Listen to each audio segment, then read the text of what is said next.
Hey there guys, and welcome back to another RC Gaming Top 5 Ratchet and Clank video. After the great reception to my top 5 best weapons and tools of destruction, it is only fitting that we make a video based on the best planets of the same title. And I really want to get right into it because there are so many planets I want to talk about and behind the scenes I want to discuss with you guys.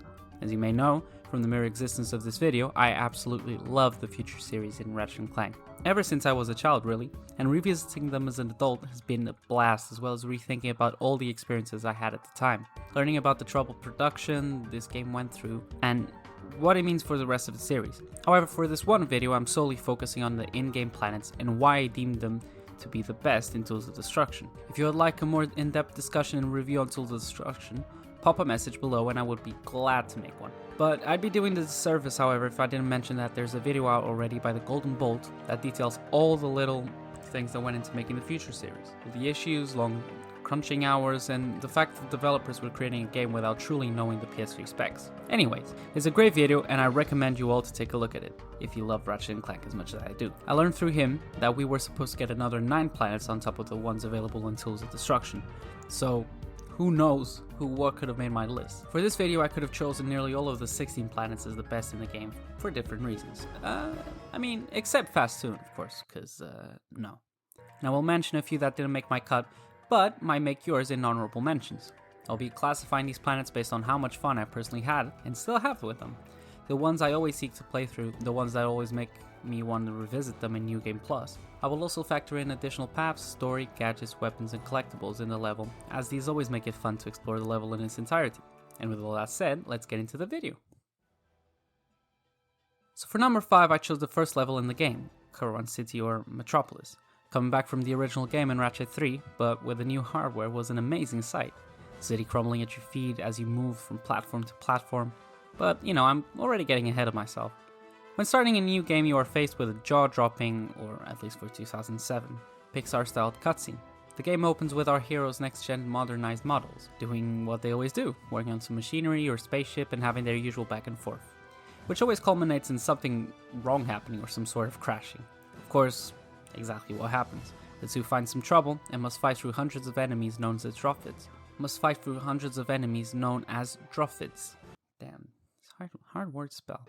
And those little robot police machines that will one-shot, but I'm not sure what their names are. Captain Quark tells you that the duo that Metropolis is being attacked by heavily armed robotic commandos, which swings them back into action. Immediately we are presented with a Pixar-like atmosphere, colors brighter and more detailed than the PS2 games, a bustling, never-stopping city that throws everything the hardware is capable of at you. The planet itself is alright, but its initial impact is what puts it this high on my list. The barrages of enemies, the correct balancing of weapons, though we can't say the same later on in the game.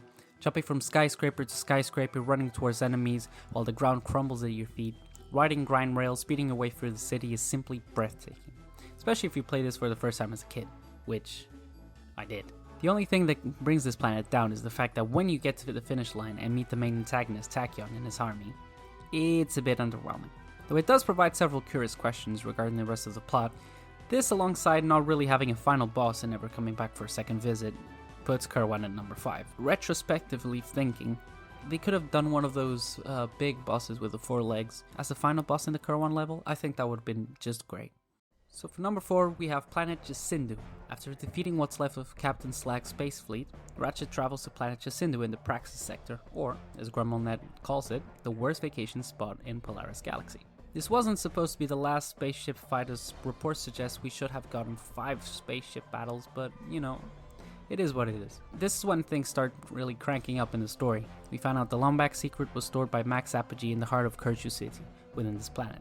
Realizing Ratchet was in search of the weapon, Captain Slag and the rest of his surviving crew from the previous space combat, for some reason, decide to invade the city and steal the secret for themselves. Though we learn through the Iris supercomputer that the pirates were created by Tachyon, there really isn't no point for them to invade and steal the Lombax secret, let alone know about it, at least as far as we're told. Regardless, the level itself is fairly linear, though there is a gelatonium plant that you can easily miss if you don't turn back and stand on an elevator. Through this plant, You fight through some Kerchu and platform around with your Gelinator, which is definitely one of my favorite gadgets in the series, jumping around with Ratchet, opening raritanium chests, and finally finding the Box Basher 2000, the equivalent to the Box Breaker in the original trilogy. Jasindu is yet again one of those planets that is a spectacle to watch. Looking up to the sky shows the pirates battling against the Kerchu defenses, gunning them and their infrastructure down. With Ratchet, we combat through hordes of pirates and Kerchu alike, through corridors and open spaces. This is by no means an easy level, especially since it all culminates in one of the most frustrating yet highly engaging boss fights in the future series. We find the Guardian of the Mentionator at the end of a slingshot, ride a grind rail while he shoots projectiles, and then we arrive at an upside down magnet boot platform.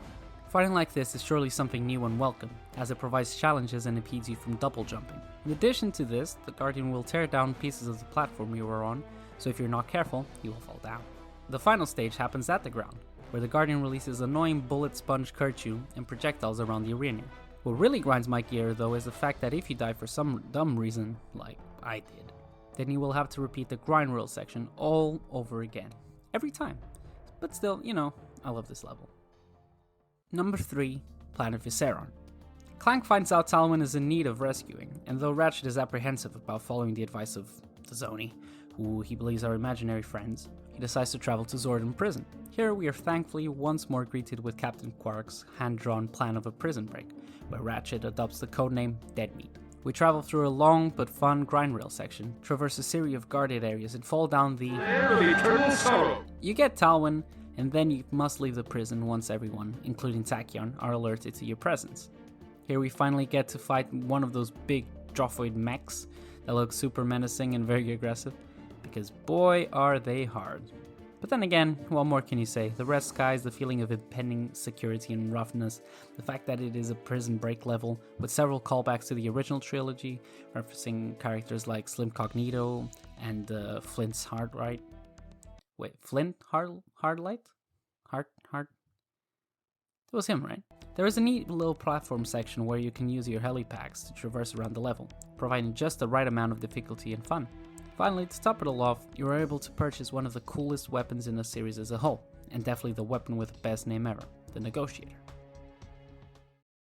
At number 2 we have one of the most platform heavy levels in the game, which is one of the coolest mode of transport, the rocket launcher? I really don't remember how they call this thing. Reminiscent of the moon and crystal collecting levels in the original trilogy, the space station managed to provide enough verticality for a true sandbox-like atmosphere. We arrive at this outpost after receiving the news from an infobot in the arena challenges that the Lombax secret might be stored here. When we get there, we find out that the shuttle that is supposed to guide us into the station has its launch codes missing. Senor Plot Convenience shows up once more, requesting Leviathan souls in exchange for the codes. These are acquired by killing specific beasts located in different levels. While I don't particularly like the smuggler's character, I love the excuse to travel to different moons to pick up golden bolts, weapon schematics, raritanium, and Leviathan souls to later exchange for money. Traveling from moon to moon is fun, and once you get the launch codes you travel to a really cool platforming section where you get some nice dialogue between our duo and, well, some nice platforming. I've seen previously that some people hate this platforming because some places you can double jump and in others you can't, but to be fair I find it more complex this way, as some places require the use of gravity boots while others don't. Anyways, once inside the station you find out that there's a terrarium guarded by turrets, and a many annoying and super hard to destroy robots. All this while you are taunted by Kronk and Zephyr, soon to be allies that act like old war buddies. At the end of the level you obtain a new gadget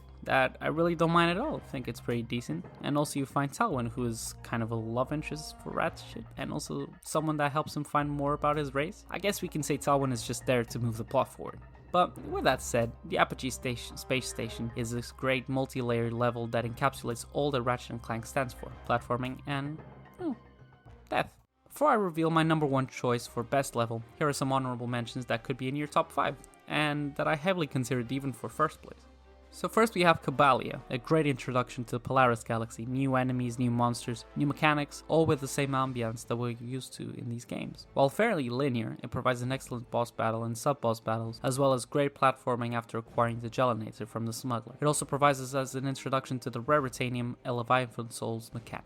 We also could have chosen Ardolis, the level that got me to love the pirates and convinced me that Quest for Booty should have been much better than it actually was. Besides being a level that makes me nostalgic, the music is top notch. Interactions with the pirates are comedy gold, and there is a cool little platforming section with a helipod, which I always find fun revisiting. You know, I don't have a clue why I didn't include it in my top 5. It even has one of my favorite weapons, the buzz blades, but you know, it is what it is. On another note, I didn't mention this, but both in this level and in Planet Jasindu and Comet Creel, which is also a great level, these robot pirate electrified hunks are terrifying.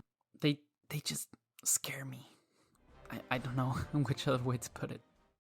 To be fair, it wasn't easy to decide which planet I was going to choose as my first choice, because as I previously mentioned, even those that didn't make this list could have easily made it as my favorite. I don't know if I'm being fueled by nostalgia, or if this is truly the best level in the game. In my opinion, Sargasso is my favorite level, even if I realize it's not the best. Plot-wise, it has little to no weight. You go there in search of more information on the Dimensionator, only to realize it's not a machine that vaporizes others. That's it. No enrichment in the Lombax backstory, no details on Tachyon, only a mention of Al and Talwyn telling Ratchet that she's being followed. So what makes the planet so special? Well, once you get to the planet, you find out that you need to acquire 3 Leviathan souls in exchange for a decoder that the smuggler will smuggle. You search for souls, eventually finding 3 dinosaur creatures on the island and have one. You acquire the decographer and hack a machine that lets you fly around like in Strata City. This is where the level shines, to be fair. Once in the air, it hits you. The music dims and you can hear the air as you soar. You follow the linear path provided by the zone, you pick up an alpha disruptor on the way, which is one of the best weapons in the series, never brought back, and finally, you find another welcome comeback, the plumber. He gives you a couple of nods and foreshadowings, as well as some not so subtle hints that you are in a new console generation. When the level's main objectives finally finish, is when I feel compelled to complete all the planet has to offer. You come out of a sort of cave, to sprawling field, and nothing to tell you where to go. It's here that you uncover some secrets by finding gold bolts and weapon schematic, then hunting down and fighting all of the remaining monsters contained Leviathan souls, exchanging the souls for money, just like God intended. This also gives you a cool little skill point so you don't feel too bad, or if you want to feel better, you know, no judgment. Somehow these next gen sandbox levels are what make Ratchet and Clank, well, Ratchet and Clank for me, fulfilling my completionist soul and providing tremendous joy. I wonder if they could ever do the sandbox-like levels with a huge platforming level, but maybe that's too complicated, you know? Regardless, this is my list, and I hope that you enjoyed this video and subscribe for more. I know this was a bit longer than my previous work, but hopefully you all like this format best. I recently decided to come back to YouTube after all your lovely comments, so feel free to tell me what your favorite level is, and whether you want more videos like this to come out on this channel. With all that said, though, thank you for watching, and have a good one. It's the time to show the universe how amazingly awesome I am.